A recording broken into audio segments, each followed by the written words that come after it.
Hello, I am Rob. Welcome to 6 Minute English. I'm joined today by Films. Hi, Films. Hello, Rob. Today we are talking about something we have some expertise in or language knowledge about. That's teaching English. That's right, Rob. We work on the BBC Learn English website, hopefully giving people around the world a helping hand in learning a language that isn't the one they usually use. Hopefully, we are about to make that learning journalists a bit easier as we l- launch a brand new online courses. But how long does it take someone to become a fluent speaker of English? A good question, Rob, and one we will try to answer today. We'll also be discussing some general ways to make learning English easier and explaining some learning related vocabulary along the way. So let's get started, Rob. Close your house, frames, not so fast. I have a question to ask you first. According to the last UK customs taken in 2011, what percentage of the British population speaks a first language that is not English? A. 1.7%, B. 7.7%, C. 14.7%. That's an interesting one. My first guess is C, 14.7%. We will find out if you are right or wrong later. So now we can discuss how learning English is getting easier.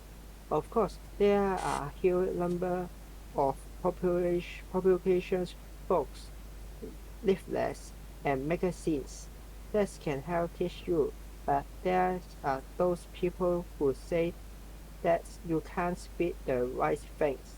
A teacher, someone who can uh, express the language to you face to face. Yes, but that comes at a cost and isn't always practical. You might not have a school nearby. That's why in the 21st century, online seems to be the main method of learning. Technology is allowing the English language to come to you. That's true, and that's why we have launched the brand new English course that's av- available on a computer, tablet, or mobile phones.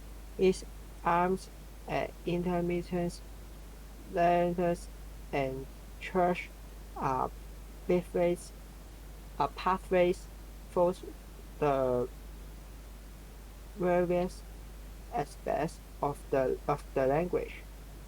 We hope that by committing around 15 minutes a day to using it, a learner will see a real improvement in their English knowledge and skill. But as well as using the resources available online, how else can someone help themselves to get a better grasp, get a better understanding of English?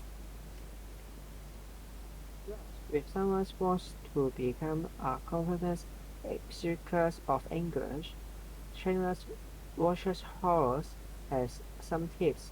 Have a listen and see if you can hear what are the two main aspects of English that you need. Most importantly, you have got to have a good range of vocabulary and grammar. You need to know lots of words. The more words you know, the better, obviously, and similarly, with grammar, the more grammar you have, the better you can explain yourself. We also need to think about pronunciation. Learners of English often worry about speaking like a native speaker. It's not necessary to have a native accent. Okay, so versus says you need a good range or a wide various or vocabulary and grammar. The more words you know, the more you can say. And the more grammar you know, the better you can say it. Or even write it. One other tip is don't try to sound like a native. So someone who speaks English as a first language All these are things we aim to cover in our new course. Our new course may be a big help to you if you need English for your work, or if you are studying in English, or if you are planning to visit or even live in the UK. The British English expects immigrants to search ESOL, MP3, or even level before they can be granted citizenship is equivalent to being able to hold a reasonable conversation.